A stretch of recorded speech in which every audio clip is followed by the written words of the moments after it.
తమాష ఏందంటే ఆ ముఖ్యమంత్రి మాట్లాడతాడు. నేను సూర్యాపేట జిల్లాకు పోతే అక్కడ నీళ్ళు కాలువలు వదిలింది. తెల్లారే ఫోన్లు వచ్చినాయి, సార్ మీరు బస్సు వాపసు పోగానే మళ్ళీ నీళ్ళు కూడా వాపసు పోయిందని చెప్పి. అక్కడ ఒక డ్రామా. సాగర్లో ఇప్పుడు కూడా డెడ్ స్టోరేజ్ మీద 14 టీఎంసీలు నీళ్లు ఉన్నాయి, 7 టీఎంసీలు మీద ఉన్నాయి, 7 టీఎంసీలు కింద ఉన్నాయి. ఎందుకు వాడతలేరు? వాడు కేఆర్ఎంపీ ఎవడు మనకేమైనా వాడు భాష, వాడు ఓన్లీ సమన్వయకర్త 2 రాష్ట్రాల మధ్య, వానికి మన మీద పెత్తనం ఎందుకుంటుంది అని చెప్తే ఎన్నో రోజుల నుంచి ఎండబెట్టి నాగార్జున సార్ లెఫ్ట్ కెనాల్లో నీళ్ళు వదులుతారు. నేను చెప్పితే నేను ఇటు వస్తున్నా, కరీంనగర్ వస్తున్నా అని ప్రకటిస్తే మొత్తం కూలిపోయిందని మాట్లాడినటువంటి కాళేశ్వరం పంపులు ఆన్ చేసి వరద కాలువలోకి నీళ్ళు వదులుతారు. వదులుడు కాదు, సిగ్గు లేకుండా ముఖ్యమంత్రి మాట్లాడతాడు. ఏం మాట్లాడతాడు? కేసీఆర్ గారు మాకు ముందే చెప్పచ్చు కదా నీళ్ళు వదలాలని. ముఖ్యమంత్రి నేనా మరి నువ్వా? ఇవాళ రాష్ట్రానికి ముఖ్యమంత్రి ఇవ్వాలి. నీ ఇంజనీర్లు ఏం చేస్తాను, నీ కథ ఏం చేస్తాను, నీ డిపార్ట్మెంట్ ఏం చేస్తుంది, నీ ఇరిగేషన్ మినిస్టర్ ఏం చేస్తాడు, నువ్వేం చేస్తావు? ప్రభుత్వం నీది కదా, ప్రజలు నిన్ను కదా గెలిపించిండ్రు, ముందే చెప్పాలి కదా మాకుంటాడు. మన సూర్యాపేట నుంచి బయలుదేరి మొదలు పెడితే నేను ఎల్లి నుంచి మళ్ళీ ఏలటి వరకు 3 కాలువల నీళ్ళు వదిలేదు. ఇదేం కథ మరి? ఈ తెలివి ముందెక్కడ పోయింది? ఎందుకు వదలలేదు? ఎందుకు 1000 ఎకరాల పంటలంటే కొట్టినరు? నాగార్జున సాగర్ కాలువ కొద్ది రోజుల ముందిచ్చుంటే, ఒక 20-25 రోజుల ముందిచ్చుంటే అనేక 1000 ఎకరాల పంట ఒక్క తడి కోసం ఎదురు చూసే పంట బతికేది.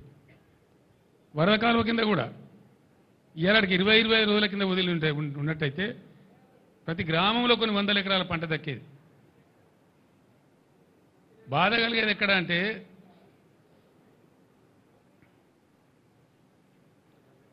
ఈ పరిస్థితి సమయానికి నీళ్లు వదలక, ఉన్న వనరులు వసతులు తెలివితో వాడుకోక, క్వాలిటీ కరెంట్ అందించక, రైతు బంధు సమయానికి ఇవ్వక, వెర్రి తిర్రి మాటలు మాట్లాడుకుంటూ ప్రజలను కన్ఫ్యూజ్ చేస్తూ చేసినారు. ఇంకా బాధలున్నాయి రైతులకు. ముఖ్యమంత్రి ఏం చెప్పిండు? ఉరుకుండ్రి జల్దీ, ఇక అర్రస్పాట వాడినట్టే, మంచి సమయం మించిన దొరకదన్నట్టు. లగెత్తుండ్రి, పరిగెత్తుండ్రి, జల్దీ తెచ్చుకోండి, డిసెంబర్ 9 నాడే నేను సంతకం పెట్టేస్తా, 2 లక్షల రుణమాఫీ చేస్తా. ఎక్కడ పోయింది డిసెంబర్ 9? ఎక్కడికి పోయింది? ఎన్ని రోజులైంది ఇప్పుడు? ఇది 4వ నెల. ఇలా బ్యాంకులు వచ్చి నోటీసులు ఇచ్చి రైతులకు కొంపలు పుచ్చుకుంటా ఉన్నాయి. మాకు సంబంధం లేదండి, అట్లా మత్తు ప్రకటనలు చేస్తారు రాజకీయంగా, మాకు డబ్బులు వస్తేనే లెక్క అని మాట్లాడి ఇలా ఏం చేయాలి రైతుల గతి? తెలంగాణ రాష్ట్ర వ్యవసాయమే సంక్షోభానికి గురయ్యే పరిస్థితికి వచ్చింది ఇవాళ. మీ యొక్క వెర్రి తిర్రి వేషాల వల్ల, మీ పాగల్ పని వల్ల. ఎవల తప్పది? దాని మీద ఉరుకు లేదు, పలుకు లేదు. ఏం చేస్తారో చెప్పరు. పోయిన పంట పోయినా ముందరికన్నా బతుకుదామంటే రైతులకు వచ్చేది అది ఒకటే పని.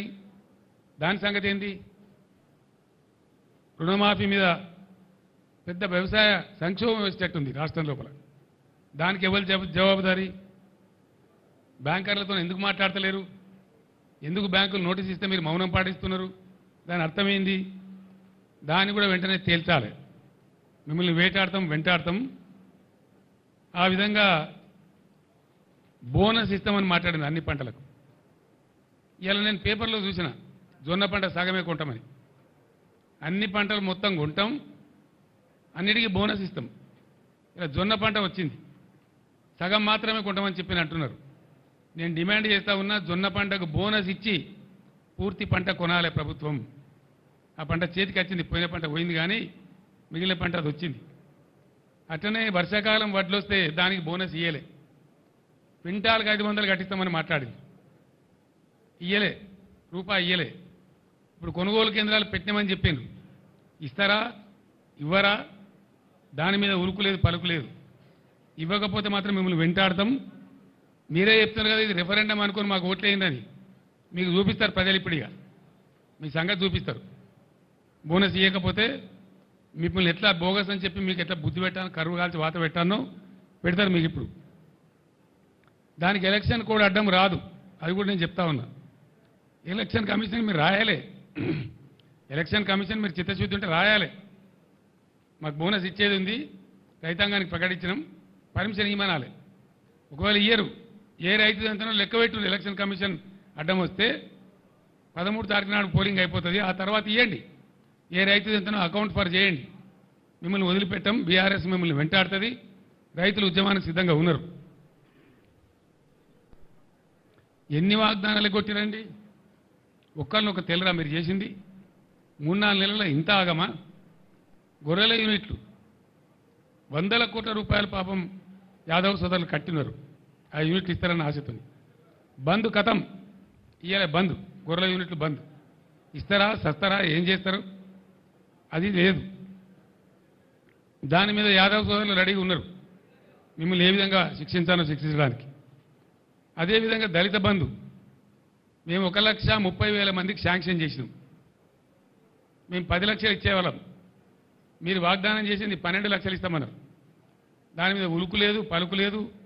మేము రిలీజ్ చేసిన డబ్బు కూడా ఫ్రీజ్ చేసి పడేసిండ్రు. నేను దళిత సోదరులకు విజ్ఞప్తి చేస్తా ఉన్నా, ఇటువంటి మొండి సర్కారుకు, ముద్దు నిద్రపోయే సర్కారుకు బడతలు పెట్టుకొని వాయించడమే కరెక్టు. వీళ్ళని గ్రామాలలో ఇప్పుడు పార్లమెంట్ ఎలక్షన్లు వస్తే నిలదీయండి, గీత గీయండి. ఏది మా దళిత బంధు అని చెప్పి దళిత గొంతుకలు ఇవ్వాలని చెప్పి నేను మనవి చేస్తా ఉన్నా. ఇది ఎట్లున్నదంటే అన్నవస్త్రం ఇస్తారని పోతే ఉన్నవస్త్రం ఉడిచిపోయింది అన్నట్టు 10 లక్షలు కాదు 12 లక్షలు ఇస్తారు ఆశపడి మీకు ఓటేస్తే ఇవాళ మీరు చేసిన దందా ఏంది? 10 లక్షలు లేదు, పాత శాంక్షన్ లేదు, కొత్తది ఊసే లేదు, ఉలికే లేదు, పలికే లేదు. అదొక మోసం. ఈ 1,30,000 మంది దళిత పురులు గర్జించాలి ఎక్కడికక్కడ. ఈ కాంగ్రెస్ పార్టీ యొక్క ఎండగొట్టాలని నిలదీయాలని చెప్పి నేను మనవి చేస్తా ఉన్నా. అదేవిధంగా కళ్యాణ లక్ష్మి కాదు వీళ్ళు ఇచ్చేది, మేము తులం బంగారం కల్పిస్తామని మాట్లాడింది. మార్కెట్లో ముఖ్యమంత్రికి, ప్రభుత్వానికి తులం బంగారం కొందామంటే దొరకలేదా? ఎందుకు ఇస్తలేరు నాకు అర్థం కాదు. నిన్న 3 తారీఖు, 4వ తారీఖు, 5వ తారీఖు విపరీతమైన పెళ్లిళ్ళు అయినాయి. వాళ్ళందరూ ఆశపడ్డారు మాకు వస్తుందేమో తులం బంగారం అని. మీకు ఓటు కూడా వేసిండ్రు, అందుకే మీ గవర్నమెంట్ వచ్చింది. మీకు తులం బంగారం దొరకలేదా? దీని సంగతి ఏంది? ఇది కూడా మిమ్మల్ని తరుముతారు ప్రజలు. ఇది కూడా మీ రెఫరెండం కిందకే వస్తుంది. తులం బంగారం రాని వాళ్ళందరూ కాంగ్రెస్ పార్టీ కర్రు కాల్చి వాత పెట్టాలి, గ్యారంటీ. ఇక వృద్ధాప్య పెన్షన్ల స్టోరీ ఏందండి? బీఆర్ఎస్ గవర్నమెంట్ రాకముందు 200 రూపాయల పెన్షన్ ఉండే మీ మహత్తరమైన ఇందిరమ్మ రాజ్యంలో. 10 ఏళ్ళు మాకన్నా ముందు ఇందిరమ్మ రాజ్యమే కదా. కేవలం 200 రూపాయలు ఇచ్చి మీరు చేతులు దులుపుకున్నారు. 200 రూపాయలను మేము 2,000 చేసినాం. అప్పుడు మేము ఏమనుకున్నాం? 2,000 రూపాయలు భార్యాభర్తకి ఇద్దరికి ఇచ్చినా వచ్చేది 400, ఇంట్లో ముగ్గురికి ఇచ్చినా వచ్చేది 600. మనం 2,000 చేసినాం కాబట్టి ఒకరికి ఇచ్చినా సరిపోద్దని మేము 2,000 రూపాయలు ఇచ్చి ఒకరికి ఇచ్చినాం. ఎన్ని ఉన్నాయి వృద్ధాప్య పెన్షన్లు? దాదాపు 30 లక్షలున్నాయి. 30 లక్షల పెన్షన్లు ఉన్నాయి. మీరేం మాట ఇచ్చిండ్రు? మేము 2,000 పెన్షన్ ఇస్తే మీరు 4,000 రూపాయలు ఇస్తామని మాట్లాడిండ్రు. అంటే ఇంట్లో ఇద్దరికి ఇస్తామని చెప్పిండ్రు. ముసలమ్మ ముసలో ఉంటే వృద్ధులైతే ఇద్దరికి ఇస్తామని చెప్పిండ్రు. వాళ్ళు 30 లక్షల మంది ఉన్నారు ఇప్పుడు. అంటే మీరు ఎన్నిగా పెట్టిండ్రు? ప్రజలకు ఎంత ఎగనామం పెట్టిండ్రు? ఎంతమందికి నామం పెట్టిండ్రు మీరు?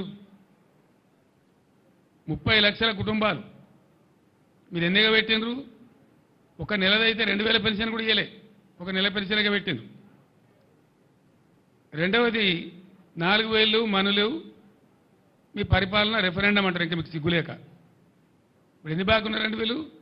30 లక్షల ఈ కుటుంబాలకు 2,000 రూపాయలు పాతది మినాయిస్తే వాళ్ళు డబల్ ఇచ్చే పరిస్థితి అయితే నెలకు 6,000 బాకీ ఉన్నారు.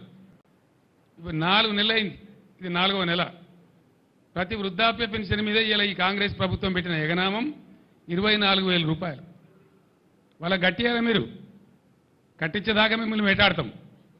లేకపోతే ఇదేనా రెఫరెండం అని ఆ వృద్ధాప్య పెన్షన్లు తీసుకునే వాళ్ళు వీళ్ళ కర్రు కాల్చి ఇప్పుడు వాత పెట్టాలి. సిగ్గు రావనంటే, వీళ్ళకి బుద్ధి రావనంటే ఎవరెవరికైతే ఎగబెట్టినరో ఇది కూడా రెఫరెండం కిందకే వస్తుంది. దీని మీద ప్రజలు రెఫరెండం తీసుకోవాలి.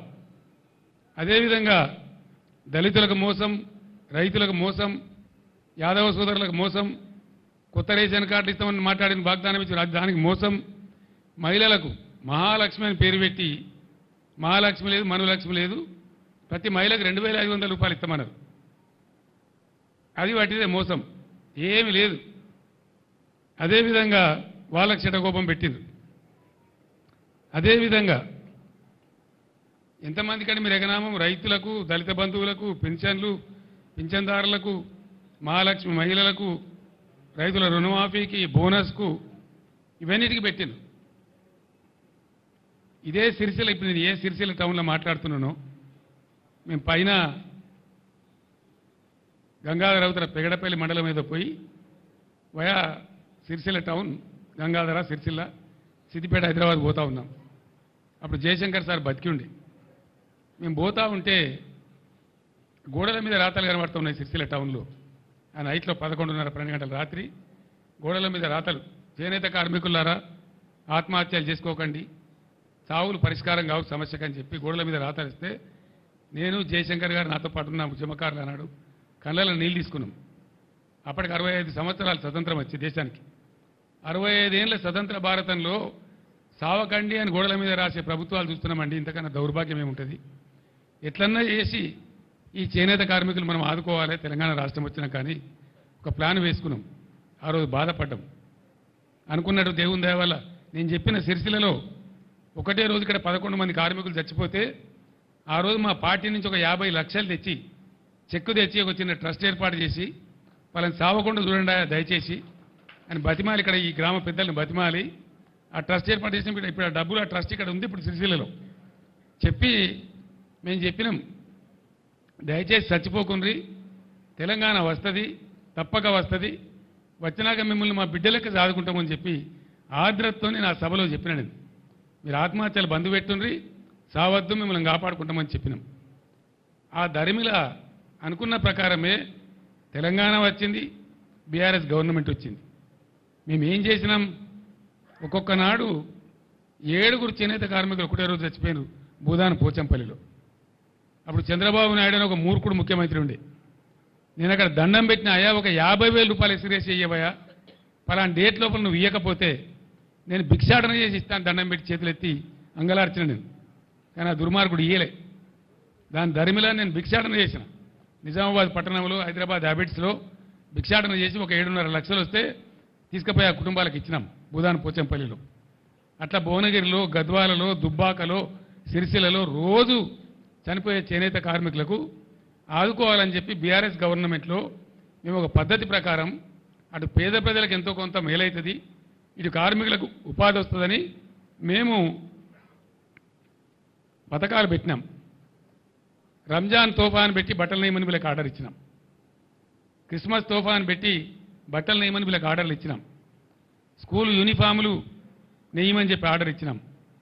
దాంతోపాటు బతుకమ్మ చీరలను పెట్టి వాళ్ళకి ఆర్డర్లు ఇచ్చినాం. ఇలా దురదృష్టం ఏంటంటే ఇప్పుడే నాకు చేనేత కార్మికుల మిత్రులు కలిసిండ్రు.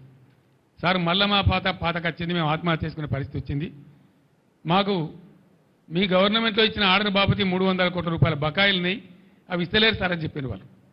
మీరు రాండి, హైకోర్టులో కేసు ఇద్దాం, గుంజుదాం వీళ్ళని గదాలకు, మీరు రెఫరెండం అంటారు, వీళ్ళ రెఫరెండం సంగతి ఎందుకు చూద్దామని చెప్పి రమ్మని చెప్పినాం.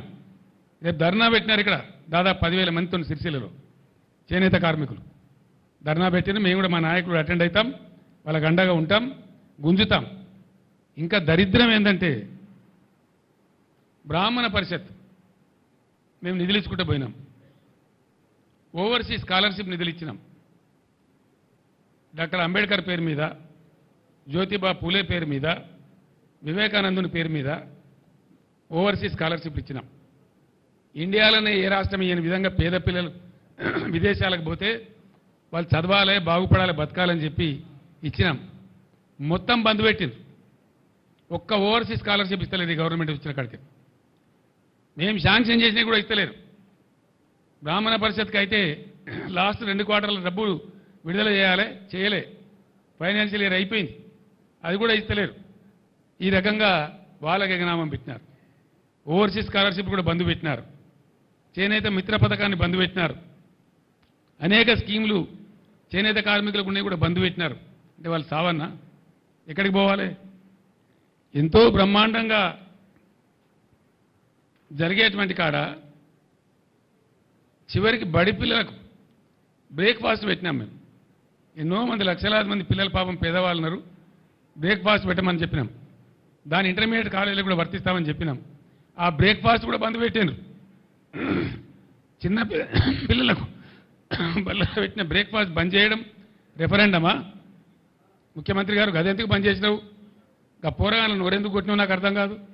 ఓవర్సీస్ స్కాలర్షిప్ బంద్ పెడతావు, బ్రాహ్మణ పరిషత్ నిధులు బంద్ పెడతావు, చేనేత కార్మికులకు బంద్ పెడతావు, చివరికి బ్రేక్ఫాస్ట్ కూడా బంద్ పెడతావు. మరి ఏం నడుపుతున్నారు మీరు నాకు అర్థం కాదు. ఎవరికి ఇస్తున్నారు డబ్బులు? ఏం చేస్తున్నారు? ఏం జరుగుతూ ఉంది? ఇంకా దీని మీదికెళ్ళి కథ ఏంటంటే రైతు బంధు అడిగితే ఒక మంత్రి ఏమో చెప్పుతోని కొట్టున్నట్టు.